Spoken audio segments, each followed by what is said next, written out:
Hello दोस्तों, नमस्कार। आज हम बात करेंगे बंगाल में द्वैध शासन। ठीक है दोस्तों, आज हम क्या बात करेंगे? बंगाल में द्वैध शासन।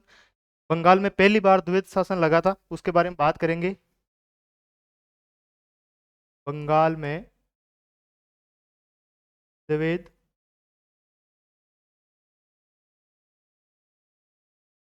शासन। ठीक है, बंगाल में द्वैध शासन यानी डायरकी। क्या किस पे बात करेंगे हम? डायरकी। द्वैध शासन को क्या बोलते हैं? डायरकी। इसमें अपन क्या करेंगे कि एक पृष्ठभूमि बनाएंगे, उसके आधार पर हम आगे पढ़ेंगे ताकि आपको अच्छे से समझ में आए। क्योंकि किसी भी टॉपिक के हमें पढ़ने से पहले क्या करना चाहिए? इसकी पृष्ठभूमि बनाना चाहिए। इसमें पहले आ जाएगा परिचय। ठीक है, और फिर इसमें पढ़ेंगे हम कि द्वैध शासन ही क्यों, द्वैध शासन ही क्यों, और लास्ट में क्या देख लेंगे? इसके दोष। ठीक है, और परिचय में क्या पढ़ लेंगे हम? आरंभ कैसे हुआ, आरंभ कैसे, और द्वैध शासन क्या है। ठीक है, इन टॉपिक को आप अच्छे से समझेंगे कि बंगाल में द्वैध शासन लगा था, उसका परिचय पढ़ेंगे, आरंभ कैसे हुआ, द्वैध शासन क्या है। ठीक है, द्वैध शासन ही क्यों लगाया था। ठीक है, और दोष, उसके हम दोष भी पढ़ेंगे। तो ठीक है, बात ऐसी है कि परिचय में हम देख लेते हैं। बात ऐसी है,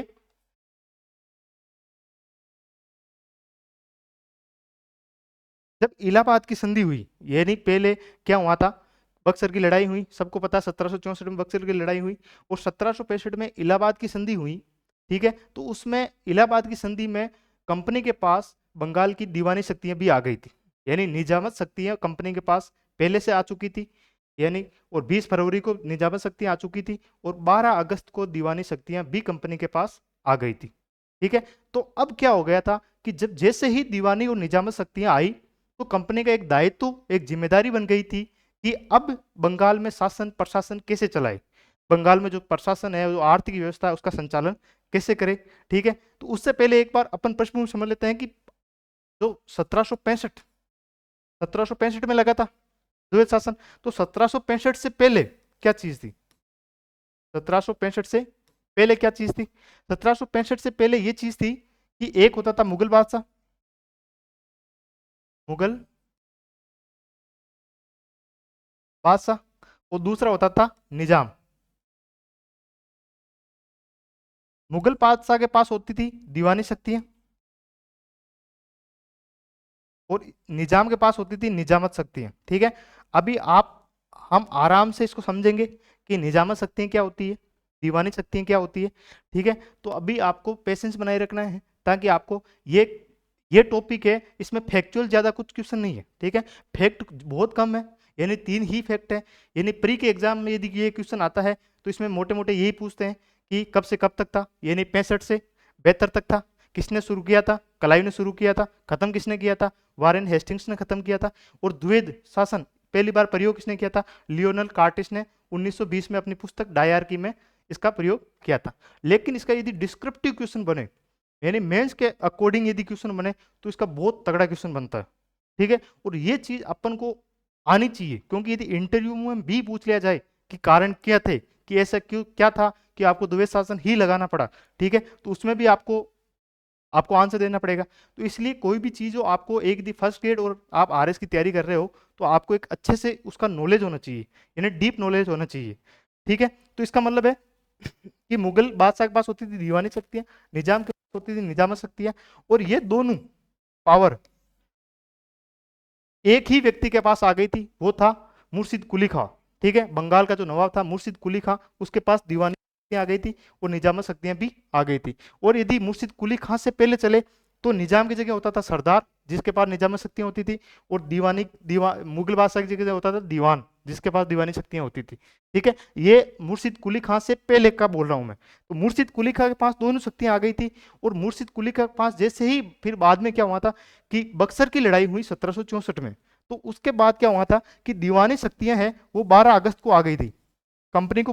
दीवानी शक्तियां 12 अगस्त को मिल गई थी, और जो निजामत की शक्तियां हैं वो 20 फरवरी यानी पहले ही मिल गई थी, दीवानी से पहले ही निजामत शक्तियां मिल गई थी, और फिर 12 अगस्त को दीवानी शक्तियां मिल गई थी।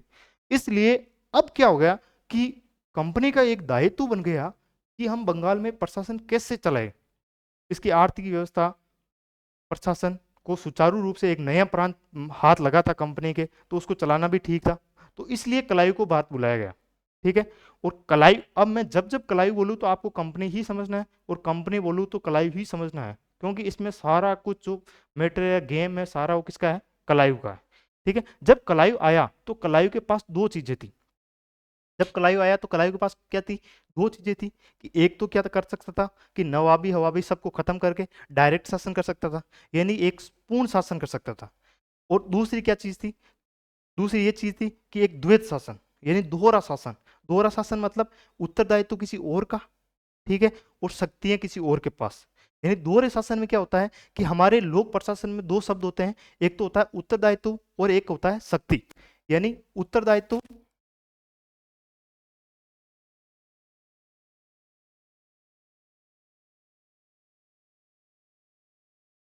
शक्ति।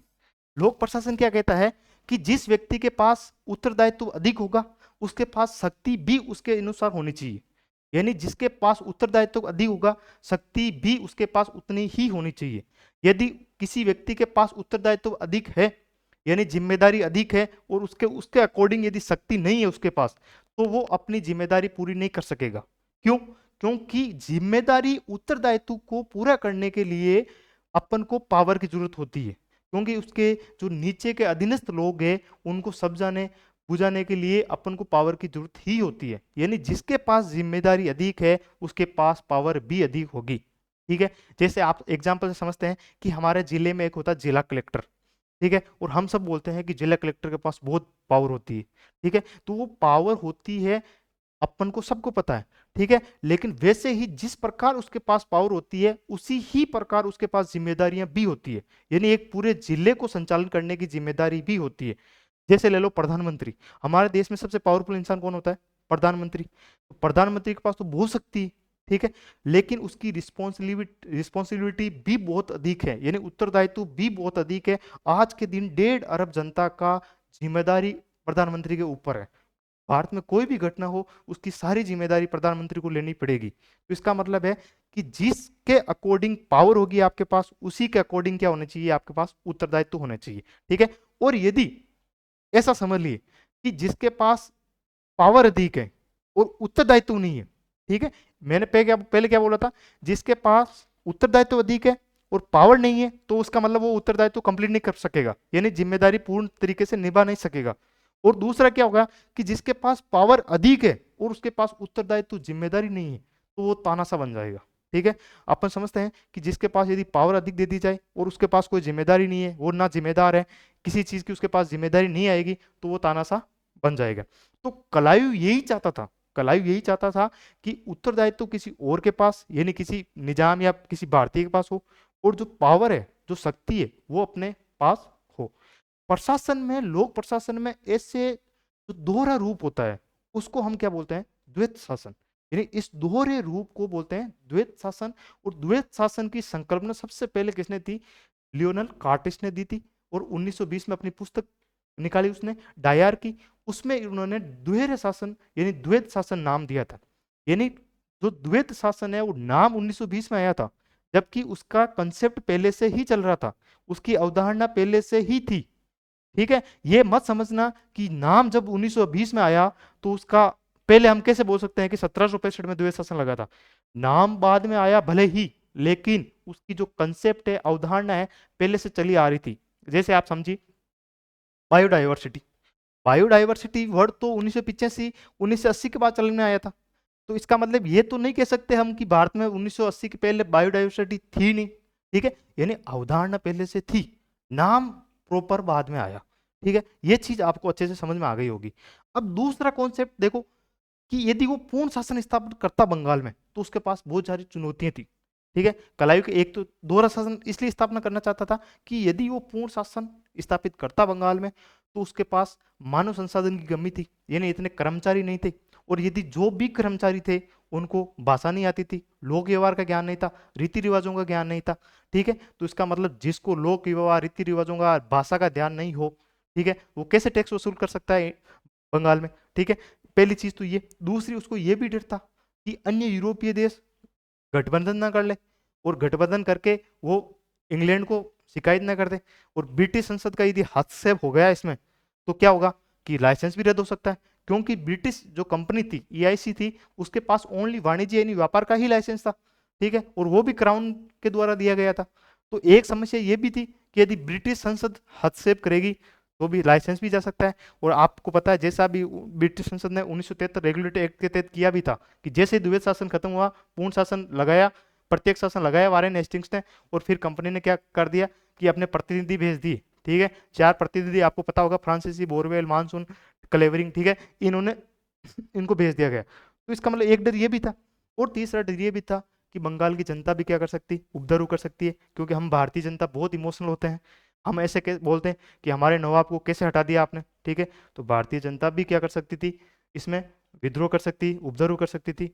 और एक कारण ये भी था कि जो बंगाल में उस टाइम कंपनियां थी, फ्रांसिस डच कंपनी, वो नवाब को कर देती थी, और यदि ईआईसी वहां पे शासन स्थापित करती तो संभव था कि वो कर नहीं देती, ईआईसी को कर नहीं देती, जिससे रेवेन्यू कम कम होता, यानी राजस्व की कमी होती, ये चीज भी थी। और एक कारण ये भी था कि जो कंपनी के मेन डायरेक्टर है, निदेशक है, वो इंग्लैंड में बैठे थे, वो भी पूर्ण शासन के खिलाफ थे, ठीक है। तो अपन इस प्रकार कुछ पॉइंट देख के हम बता सकते हैं कि क्लाइव को द्वैध शासन ही क्यों अपनाना पड़ा, वो द्वैध शासन ही क्यों लागू करने का निर्णय लिया, ठीक है। ये चीज आपको आई होप अच्छे से समझ में आ गई होगी। क्लाइव बहुत चतुर आदमी था, ठीक है, और क्लाइव का आपको कथन पता होगा कि प्यार और युद्ध में सब जायज है, ठीक है। आजकल लोग बोलते हैं कि प्यार में सब जायज है, वो कथन क्लाइव ने ही दिया था पहले कि प्यार और युद्ध में सब जायज है, ठीक है। तो क्लाइव मतलब एक तरीके से शासन स्थापित करना भी चाहता था और एक तरीके से नहीं भी करना चाहता था। करना क्यों चाहता था? क्योंकि राजस्व था, राजस्व चाहिए था उसको।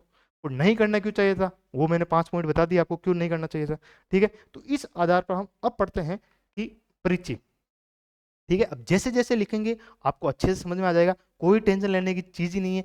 अब आराम से पेशेंस से अपन इस चीज को आराम से लिख लेते हैं और लिखने के साथ साथ समझ भी लेते हैं, ठीक है। परिचय में क्या लिखेंगे हम?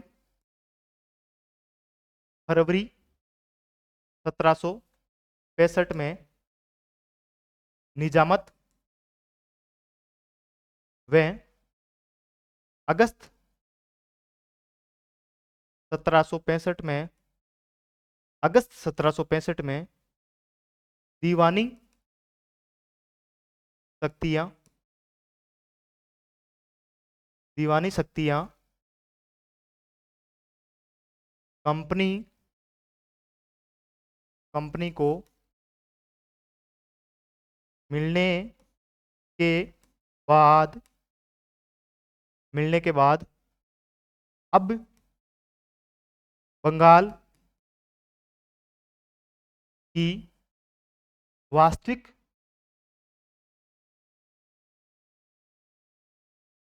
वास्तविक शासक कंपनी बन चुकी थी। यानी जैसे ही निजामत और दीवानी शक्तियां कंपनी के पास आई, अब कंपनी क्या हो गई थी, बंगाल की वास्तविक शासन बन चुकी थी, ठीक है। तो अब उसके पास कुछ चैलेंज भी थे। अब कंपनी को बंगाल में प्रशासन, अब कंपनी को बंगाल में प्रशासन व आर्थिक व्यवस्था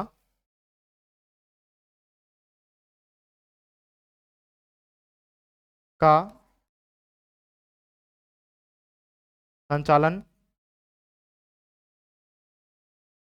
करना था, ठीक है। अब क्या होगा, जब निजामत और दीवानी शक्ति कंपनी को मिल गई, उसके पास क्या हुआ था, कंपनी को अब बंगाल में क्या करना पड़ रहा था, तो प्रशासन का संचालन करना था। इसलिए कलायु भारत आया। और अपन क्या लिखेंगे, कलायु बंगाल में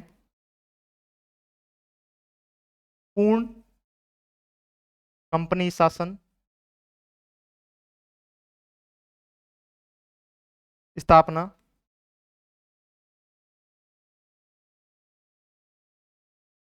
नहीं करना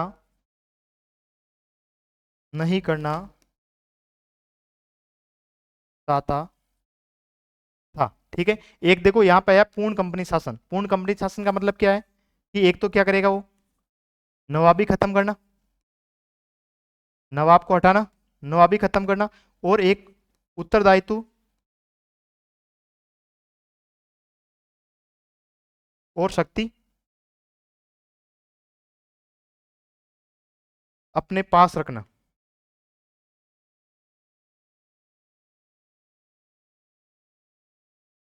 ठीक है, समझ में आ गई होगी चीज आपको।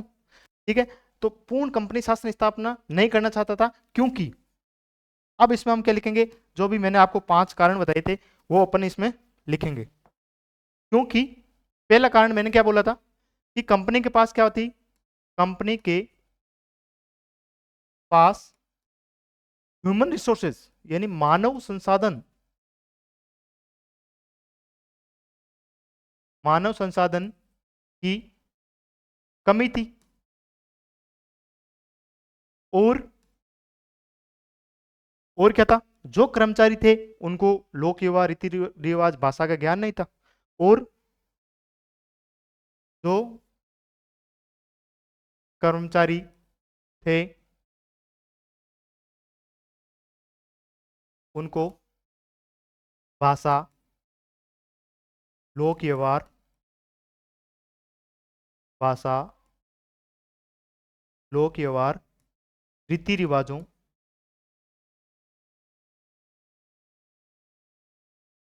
रीति रिवाजों का ज्ञान नहीं था। ठीक है, तो एक तो ये चुनौती हो गई। दूसरी चुनौती क्या थी, अन्य यूरोपीय देश, अन्य यूरोपीय देश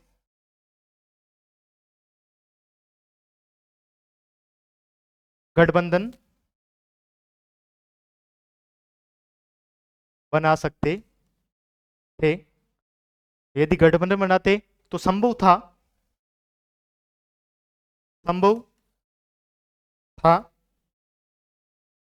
कि ब्रिटिश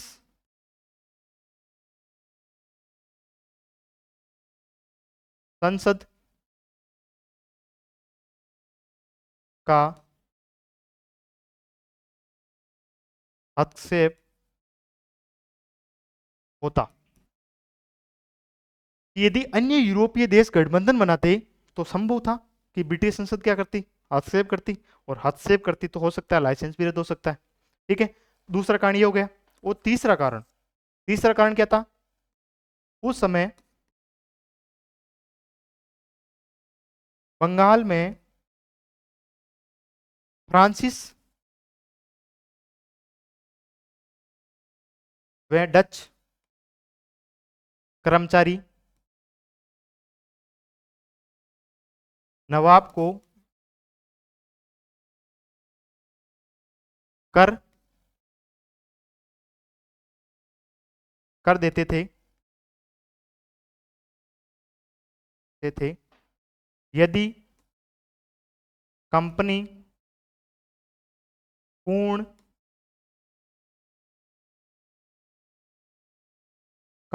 शासन स्थापित करती तो संभव था कि वे कंपनियां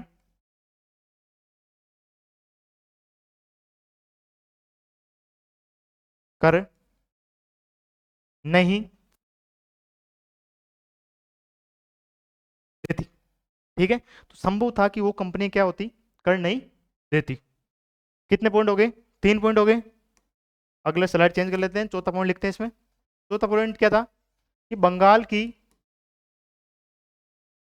जनता, जो बंगाल के लोग थे, जनता का उपद्रव या विद्रोह बोल दो आप, विद्रोह कर सकते थे। एक ये भी था कि नवाब के साथ इमोशंस जुड़े होते हैं भारतीयों के, ठीक है, तो यदि कोई नवाब को हटाए तो पीड़ा होती, तो वो विद्रोह भी हो सकता था। और लास्ट क्या था, पांचों पॉइंट क्या लिख सकते हैं हम, कंपनी के डायरेक्टर जो लंदन में बैठे थे, जो कंपनी के डायरेक्टर पूर्ण शासन के खिलाफ थे। ये अपन ने पॉइंट पढ़ लिए कि द्वैत शासन क्यों लगाना पड़ा, ठीक है, क्लाइव को द्वैत शासन ही क्यों लगाना पड़ा। ये अपन ने 5 पॉइंट पढ़ लिए। ये मेंस में क्वेश्चन आता है तो बहुत अच्छा क्वेश्चन आता है, उसको अपन अपन ये आराम से 5 पॉइंट लिखते हैं तो एक इंप्रेशन बढ़ जाता है। और यदि प्री में भी क्वेश्चन आए तो ऐसा डिस्क्रिप्टिव क्वेश्चन आ सकता है कि कौन सा कथन पूर्ण शासन के बारे में सही है या नहीं है, ठीक है, यानी कलायु जो पूर्ण शासन लगाया कलायु ने, उसके बारे में सत्य है या नहीं, उसके बारे में ऐसे भी आ सकता है, ठीक है। अब चलते हैं अपन, यानी आगे लिखते हैं कि उक्त चुनौतियों, ये सब क्या थी कलायु के पास, चुनौतियां थी। उक्त चुनौतियों के कारण कलायु, उक्त चुनौतियों के कारण कलायु बंगाल में पूर्ण शासन, पूर्ण शासन की बजाय द्वैत शासन, जिसको हम बोलते हैं दोहरा शासन, उत्तरदायित्व तो किसी और के पास, जिम्मेदारी किसी और के पास, दोहरा शासन लगाने का निर्णय लिया, ठीक है। अब अपन अगली स्लाइड में एक चीज ये पढ़ लेते हैं कि दोहरा शासन कहते किसे हैं, यानी जो द्वैत शासन आया ना, इसमें एक अपन जो आया ना द्वैत शासन, उसके बारे में लिख लेते हैं। द्वैत शासन जो आया अभी, द्वैत शासन किसे कहते हैं, क्या लिखेंगे द्वैत शासन में कि जब प्रशासन की, जब प्रशासन की शक्ति, शक्तियां व उत्तरदायित्व, आप उसको जिम्मेदारी भी बोल सकते हैं, उत्तरदायित्व दोनों भिन्न भिन्न, दोनों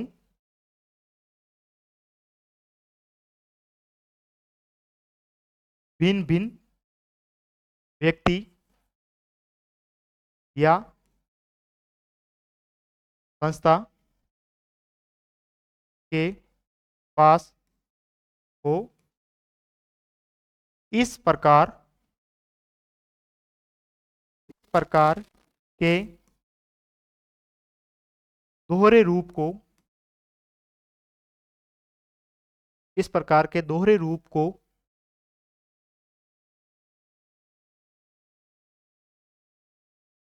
इस प्रकार के दोहरे रूप को Lionel Curtis, Lionel Curtis Lionel Curtis ने अपनी पुस्तक डायार की 1920 में स्थापना, ये पब्लिश हुई थी 1920 में, द्वैत शासन, द्वैत शासन नाम दिया, ठीक है। ये चीज आपको समझ में आ गई होगी कि जब प्रशासन की शक्ति किसी और के पास हो और जो जिम्मेदारी है, दायित्व है, वो उत्तरदायित्व है, वो किसी और के पास हो। तो प्रशासन में ऐसे दोहरे रूप को, ठीक है, मैं क्या बोल रहा हूँ, प्रशासन ऐसे दोहरे रूप को हम क्या कहते हैं, द्वैत शासन कहते हैं। और द्वैत शासन की संकल्पना लियोनार्ड कार्टिस ने दी थी 1920 में, अपनी पुस्तक डायरकी में दी थी। ये बंगाल में द्वैत शासन लगा था 1765 में। और आपको ये भी पता होगा कि भारत में भी द्वैत शासन कब आया था, 1919 के अधिनियम के तहत भारत में भी द्वैत शासन लगा था। ठीक है, तो आप इस पे नीचे लिख भी सकते हो, क्योंकि आपको याद रखना है, तो आप लिख भी सकते हो नीचे कि भारत में द्वैत शासन 1919 के अधिनियम में आया। ठीक है, और याद भी कर सकते हो इसको। अब अपन आगे चलेंगे कि ये हो गया द्वैत शासन। अपन कहां थे पहले, अपन पहले थे कि बजाय द्वैत शासन दोहरा शासन लगाने का निर्णय लिया। ठीक है, क्यों, इसके तहत, अब इसका आप आगे क्या लिखेंगे हम, इसके तहत कलायु ने निम्न विभाजन, कलायु ने निम्न विभाजन किया। ठीक है, ये द्वैत शासन आ गया। अब क्या विभाजन किया था वो अपन पढ़ेंगे इसमें, कि कलायु ने क्या विभाजन किया था। ठीक है, तो कलायु ने अब विभाजन किया था कि दो शक्तियां थी हमारे पास जो हमने पहले देखी थी। एक तो कौन सी थी, निजामत, जिसको हम एडीएम पावर भी बोलते हैं।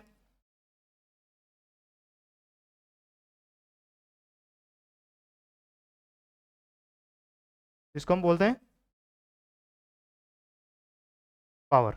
ठीक है, और एक कौन सी थी, दीवानी, निजामत और दीवानी।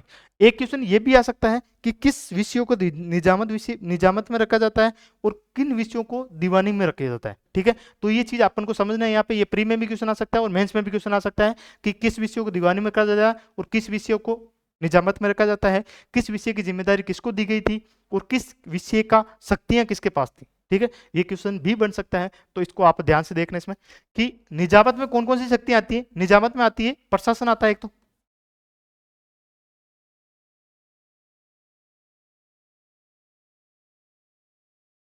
प्रशासन। ठीक है, एक आता है पुलिस, प्रशासन आता है, पुलिस आता है, कानून ले लो, कानून आता है, शांति व्यवस्था आती है, शांति व्यवस्था, जैसे विषय, जैसे विषय या आदि विषय, जैसे विषय या आदि विषय नामात्र, नामात्र के,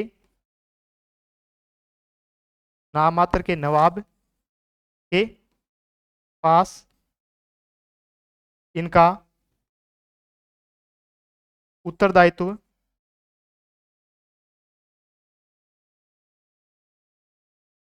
दिया गया। ठीक है, यानी जिम्मेदारी किसको दे दी, नवाब को।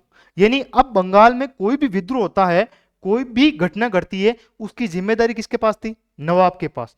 और उस विद्रोह, और विद्रोह को दमन दमन करने की या उसको विद्रोह को शांत करने की जिम्मेदारी या शक्ति, जिम्मेदारी तो नवाब के पास थी कि जिम्मेदारी नवाब लेगा, और यदि उसको शांत करने की शक्ति वो किसके पास थी, कलायु के पास थी। यानी और उत्तरदायित्व दिया गया, और संचालन नीचे लिख लो आप,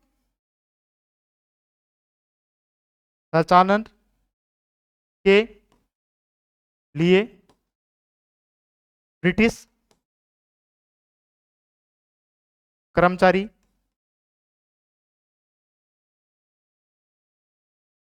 नियुक्त किए। ठीक है, आप समझ रहे हो चीज कि जो उत्तरदायित्व वो तो निजाम के पास था, और संचालन के लिए जो जो नियुक्त किए गए थे वो कौन थे, ब्रिटिश कर्मचारी। ठीक है, वो किसके कहने पे चलेंगे, कलायु के कहने पे। यानी कोई विद्रोह होता है तो उसकी जिम्मेदारी निजाम लेगा, और विद्रोह को दमन करने की, यदि विद्रोह को दमन करे या ना करे, वो किसके निर्णय है, कलायु का। ठीक है, निजामत ऐसे बांट दी गई। और दीवानी में क्या था, दीवानी में विभाग यानी राजस्व, राजस्व लागू करना, एकत्र करना, लागू करना, एकत्र करना, देना, जैसे या आदि आदि विषयों आदि विषयों की जिम्मे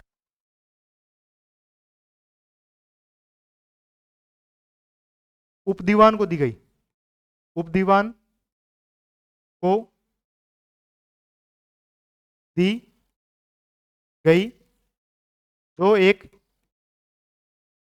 भारतीय होगा। यह भी लिख दिया गया है, जो एक भारतीय होगा। ठीक है, राजस्व लागू करना, दंड देना, ये चीजें उसमें जो जिम्मेदारी थी यानी राजस्व एकत्र करने की और लागू करने की जिम्मेदारी किसको दे दी गई? उपदीवान को। क्योंकि कंपनी एज ए दीवान काम कर रही थी, इसमें क्या कर रही थी? कंपनी एज ए दीवान थी, तो उपदीवान को क्या दे दी? ये राजस्व लाओ, आप एकत्र करो और हमको दो। यदि कोई राजस्व एकत्रित करने की जिम्मेदारी इनको दे दी गई और राजस्व यदि कोई कर नहीं देता है तो उसको दंड दे या न दे, वो कलायु के हाथ में था। ठीक है, तो इसको समझ रहे हो? इसको मतलब जो चालाकी समझ रहे हो कलायु की, कि मतलब दंड जो कर रहे हैं वो तो कौन करेंगे? उपदीवान करेंगे, लेंगे, और यदि कर नहीं देते हैं तो दंड देने की जिम्मेदारी कलायु की थी। ठीक है, वैसे ही इसके संचालन की जिम्मेदारी किसके पास थी? निजाम के पास। और उसका उत्तरदायित्व यानी उसके पास शक्ति वो किसके पास थी? कलायु के पास। यानी इसको बोलते हैं हम दोहरा शासन, यानी दोहरा प्रशासन। प्रशासन में ऐसे जो रूप होता है, ऐसे कंसेप्ट होता है, ऐसी अवधारणा होती है, उसको हम बोलते हैं दोहरा शासन। ठीक है, होगा। और शक्ति लिख लो, शक्ति पूरी कंपनी के पास, कंपनी के पास। यानी कंपनी एजे क्या कर रही थी? यहां पे देख लिख लेना, दीवान का काम कर रही थी। ठीक है, कंपनी एजे किसका काम कर रही थी? दीवान का काम कर रही थी। अब उसने उपदीवान भी बनाए थे। ठीक है, उपदीवान बनाए थे बंगाल और बिहार में। देखो ये नीचे है ना, छूट गया, उसी में लिखना है। उपदीवान बंगाल, 3 प्रांत है उस टाइम, बंगाल, बिहार, और तीसरा प्रांत कौन सा हो गया? उड़ीसा।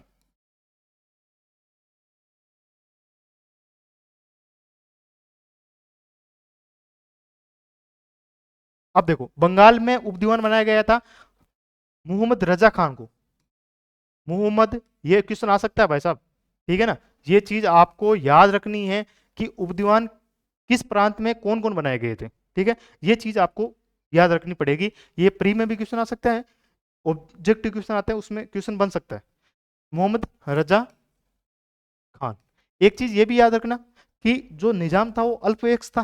ठीक है, तो उसके लिए एक नायब निजाम की नियुक्ति भी यही था, यानी जो नायब निजाम उसके लिए एक कलर का काम करता था, वो भी कौन करता था? मोहम्मद रजा खान। ठीक है, बिहार में कौन था? राजा सितबराय। बिहार में था राजा राजा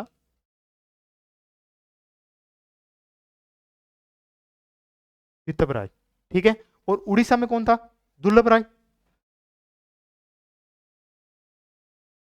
दुर्लभ, ये भी राजा था, राजा दुर्लभ राय। और ये कुछ टाइम के लिए था, उसके बाद इसके जगह आ गया था जरारत खां। ठीक है, दोनों याद रख लेना, जरारत खां। ठीक है, मोहम्मद रजा खां आ गया था बंगाल में, बिहार में राजा सितबराय आ गया था, उड़ीसा में दुर्लभ राय, और उसके बाद कौन आ गया था? इसको दुर्लभ राम महिंद्रा भी बोलते हैं। ठीक है, ये भी आ जाए ना कहीं ऑप्शन में कि दुर्लभ राम महिंद्रा, तो भी यही है दुर्लभ राय। और फिर कौन आ गया था? जरारत खां। ठीक है, ये इनको इनके पास थी बंगाल में एकत्रित करने की शक्ति किसकी, मतलब जिम्मेदारी किसकी थी? मोहम्मद रजा खान की। बिहार में करने की राजा सितबराय और दुर्लभ राय के पास। ठीक है, ये इन्होंने बांट दिया और फिर क्या कर दिया?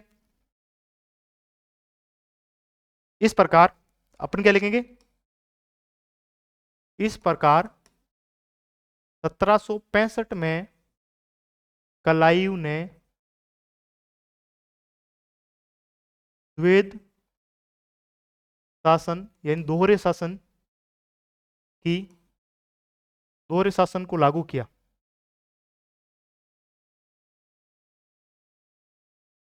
लागू किया। ठीक है, और ये चीज है ना, दोहरे शासन लागू किया, ये किसमें किया? बंगाल में। ये याद रखना, ऐसा नहीं कि आप पूरे भारत पे लगा दो, बंगाल में हुआ था ये चीजें। तो बंगाल में द्वैध शासन को लागू किया, परंतु इसके बहुत तगड़े दुष्परिणाम निकले थे। यानी भयंकर तरीके से, आप जिसको बोल सकते हो एक भयंकर तरीके दुष्परिणाम निकले थे। लिखो, अगर अपन लिखा ना दोष, परंतु इसके दुष्परिणाम, दुष्परिणाम के चलते Warren Hastings, Warren Hastings, Warren Hastings ने 1772 में, 1772 में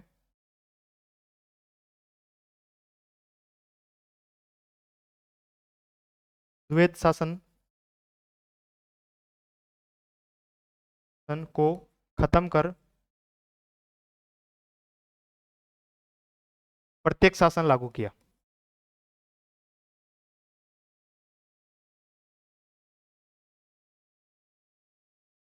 प्रत्येक शासन, प्रत्येक शासन लागू किया। ठीक है, अब हम लास्ट पॉइंट में आ गए थे कि इसके, जब कलायु ने लगाया था तो कलायु को इतना पता नहीं था कि भाई इसका इतना भयंकर दुष्परिणाम हो सकते हैं। ठीक है, उसके चलते वारेन हेस्टिंग्स ने इसको 1772 में खत्म करके प्रत्येक शासन की स्थापना कर दी बंगाल में।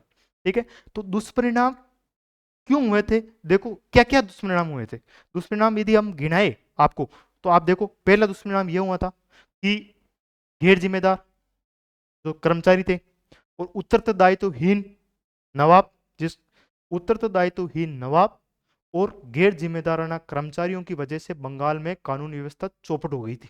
ठीक है, क्योंकि किसी के पास जिम्मेदारी थी, अब कानून लागू करना, वो करना, वो कलायु के पास में था। यदि कोई विद्रोह गया उसको दबाना तो कलायु के हाथ में था, उसकी जिम्मेदारी किसके पास थी, नवाब के पास थी। तो इसका मतलब है कि उसकी वजह से पूरे बंगाल में कानून व्यवस्था चौपट हो गई थी। और कानून व्यवस्था चौपट होने की वजह से क्या हुआ था कि बंगाल में डाकू, गिरोह, ऐसे जो संघ होते हैं, ऐसे समूह होते हैं, ये एक्टिव हो गए थे। यानी ये प्रभावी हो गए थे बंगाल में, ऐसे समूह क्या हो गए थे, प्रभावी हो गए थे।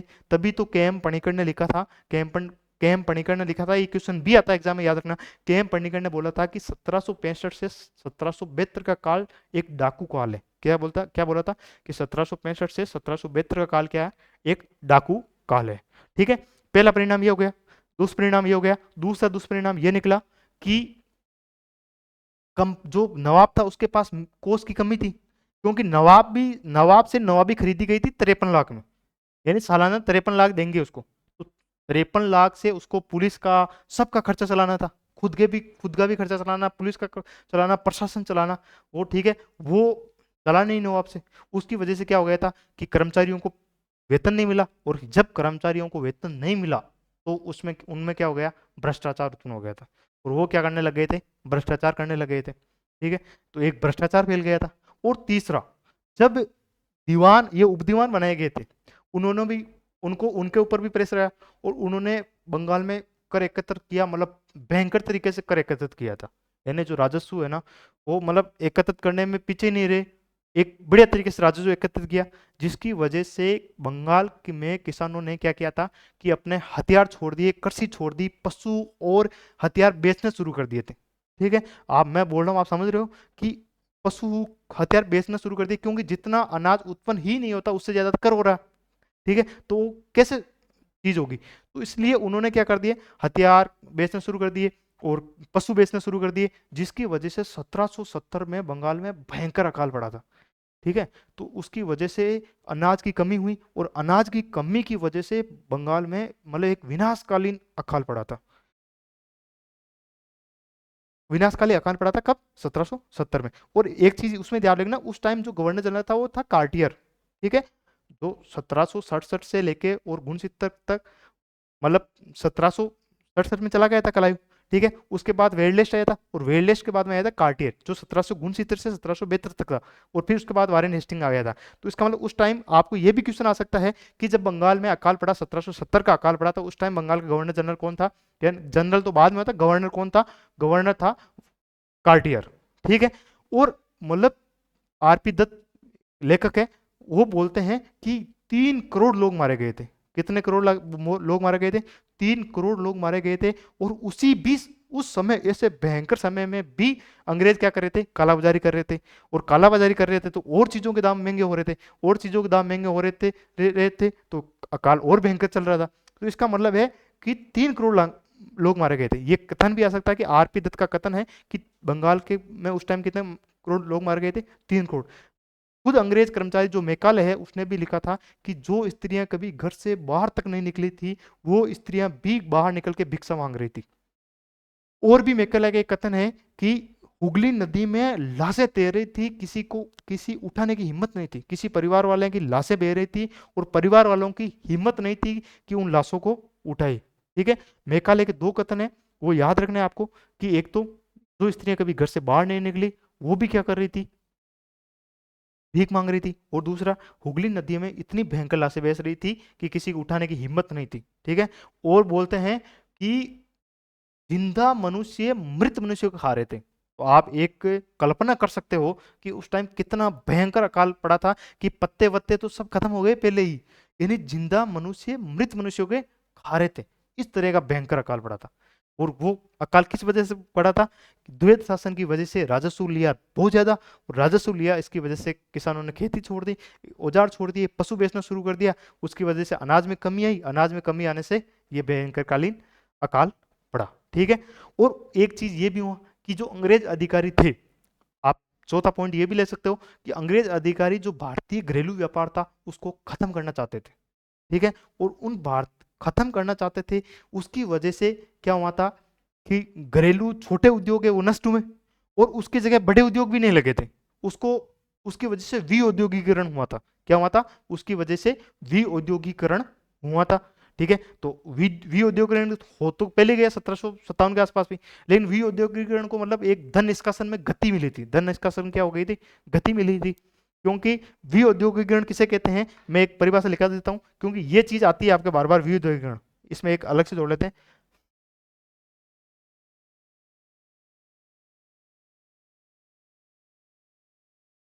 विऔद्योगिकरण कहते हैं किसको कहते हैं, देखो, छोटे उद्योग नष्ट और बड़े उद्योग नहीं लगना, इस चीज को बोलते हैं विऔद्योगिकरण, जिससे मजदूर वर्ग बर्बाद हो गया। ठीक है, यानी ये थे पूरे पूरे बंगाल के दुष्परिणाम, यानी द्वैत शासन के, जो बंगाल में द्वैत शासन लगा था उसके दुष्परिणाम, ये अगली क्लास में लिखेंगे। इसलिए मैंने आपको बोल के बता दिया था कि क्या क्या दुष्परिणाम निकले थे। अब मैं आपको कुछ प्रतिक्रियाएं भी बता देता हूँ कि क्लाइव ने खुद ने बोला था कि 30 लाख स्टर्लिंग पौंड आय वाले बिहार, उड़ीसा और बंगाल में इतनी जबरन लूट मैंने मेरी आज तक जिंदगी में नहीं देखी थी। ठीक है, ये कथन किसका है, क्लाइव ने। वेरलेस्ट ने भी बोला था कि अंग्रेज बंगाल से धन लूट के लदे जहाजों से बाहर ले जा रहे थे, यानी इंग्लैंड ले जा रहे थे। ठीक है, तो आप समझ सकते हो कि इसका कितना भयंकर दुष्परिणाम हुआ कि जब गवर्नर खुद बोल रहे हैं, खुद अपनी प्रतिक्रियाएं दे रहे हैं, तो आप, और एक केएम पणिकर का आपको याद रखना है, उन्हें क्या बोला था कि 1765 से 1772 का काल क्या काल था, डाकू काल था। ठीक है, आई होप मैंने जो चीज आपको पढ़ाई आज समझाई वो आपको अच्छे से समझ में आई होगी, और आज के बाद आपको बंगाल में द्वैत शासन, यानी जो द्वैत शासन की संकल्पना है, या बंगाल में द्वैत शासन जो 1765 से 72 तक लगा था, वो वापस पढ़ने की अभी जरूरत नहीं होगी। ठीक है, और नए हो तो चैनल को जरूर सब्सक्राइब करना। ठीक है, ऐसे नहीं जाना है आपको, चैनल को सब्सक्राइब मार के ही जाना है। ठीक है, और लाइक भी करना है। धन्यवाद।